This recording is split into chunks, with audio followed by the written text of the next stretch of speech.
And this is a quote. This is a quote. He says, "At all events, anyone with even a nodding acquaintance with the Rubik Cube will concede the near impossibility of a solution being obtained by a blind person moving the cubic faces at random. Now imagine 10 to the 50th power of blind persons." By the way, 10 to the 50th power is a number that scientists accept as being impossible, and that high a number of a probability occurring by chance if you've got 1 out of 10 to the 50th power. And so he's saying that's the number of blind persons, each with a scrambled Rubik Cube. And he says, try to conceive of the chance of them all simultaneously arriving at the solved form. And the solved form is 10 billion times a billion possible different interfaces in the Rubik Cube. So 10 billion billion, all 10 to the 50th power of blind people fiddle around with these Rubik Cubes. That's about the chance of life. He says you then have the chance of arriving by random shuffling of just one of the many biopolymers, proteins on which life depends. The notion that not only the biopolymers but the operating program of a living cell could be arrived at by chance in a primordial soup here on Earth is evidently nonsense of a high order.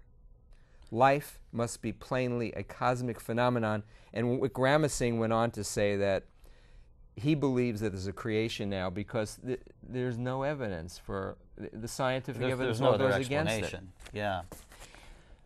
Yeah, this really is a matter of faith from the side of atheism and evolutionism. If you're going to remove an intelligent creator, one who is not only wise enough to do this, but powerful enough to do this, so we're clearly talking about God. If you remove God from the picture, the only option are these insanely high numbers, these incredible odds against all this happening, but they have to believe that is what happened if you remove God from the picture.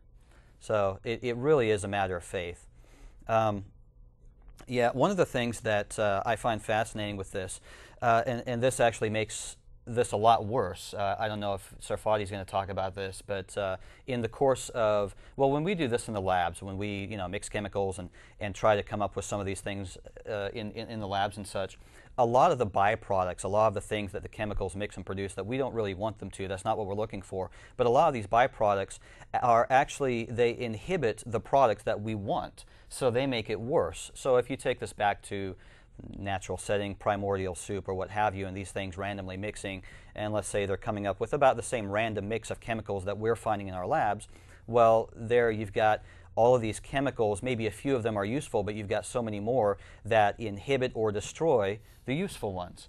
So the odds are even worse than the ones that we're talking about here. The numbers are so much greater if we really want to look at all the factors. It's just incredible to believe that these are professional scientists. The quote that he gave, I don't remember the journal that it came from, but he had a website at the bottom. It was a website from the Proceedings of the National Academy of Sciences. This is a very prestigious group of scientists, very highly seen in scientific communities, and yet they were suggesting that this author was suggesting that natural selection could account for these things coming about, these random chemicals. And one of the points he makes is that the chemicals cannot come about, natural selection cannot come about until you have life.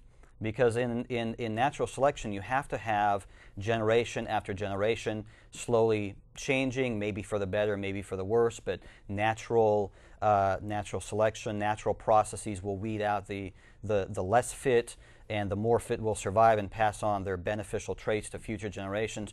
But you need this process of reproduction and generations to get natural selection.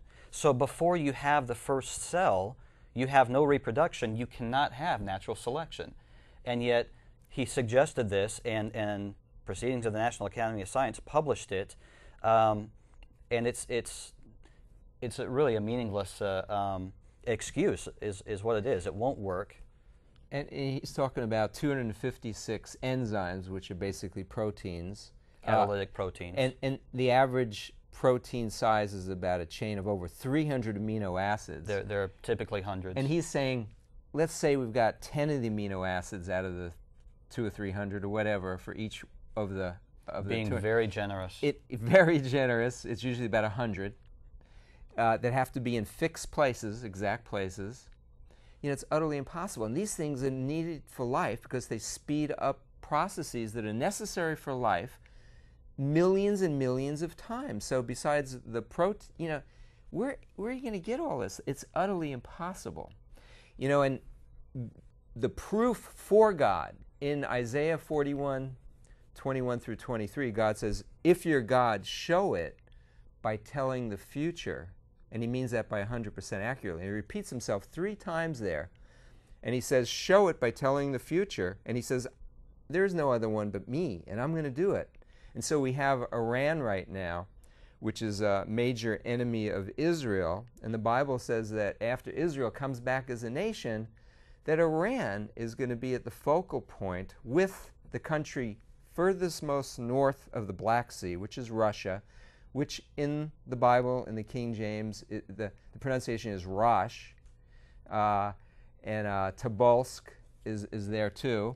And it states that that country, Russia basically, is going to be allied with Iran in the last days after Israel's brought back as a nation. Persia. Exactly. Allied with Persia. Exactly. And what do we see today? That's exactly what we see today. And then it adds in a number of other countries, the northern African countries, and says they're going to be involved too against Israel in the latter days after Israel has been scattered for many, many years out of the land of Israel. The land would go waste. And when they come back, it says that the land is going to bloom, which it has. And it was waste. As you start to look at these prophecies, and they're never wrong, for those of us that want truth, like for me, Brandon, I looked at the world growing up. I wasn't a believer or anything. I had rejected God at around the age of 12 because of seeing the evil in the Holocaust and stuff like that, coming from a Jewish background. I said, if there was a God, why didn't he stop all the killing of these innocent people? I'd see these films of people being bulldozed into pits and in the end of World War II, and women and children, and how could there be a God of love and allow all that, I felt. But later I found that it was because of mankind's sin that these things have occurred, that God has given us the free will to check things out and decide whether we want to look for him to see if there's meaning in life, or is it just random, like random cells coming about through chemicals. That's about the only other alternative, either random that way or an intelligence. Some people like to combine the two, but the Bible doesn't when you really study it, doesn't really allow for that too well. We can talk about that if you're interested, if someone calls in about that. We've talked about it before.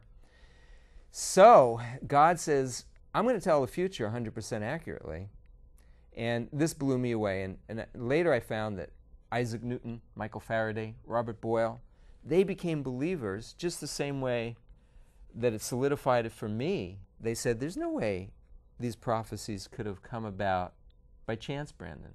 And you were brought up in a Christian household, but I'm sure you've spent time looking at these prophecies. And you've probably had, human beings, we all have doubts at times and say, well, how do I know for sure? And you wake up in the morning and you got to gather your thoughts. Who am I? Yeah. I did grow up in a Christian home, but for me, you've come from, you've looked into a lot of religions, Eastern religions and cults and things like that. For me, a lot of the not so much straying, but I guess the journey, the wondering and investigating came through science, through modern humanism, secular science, and that kind of thing.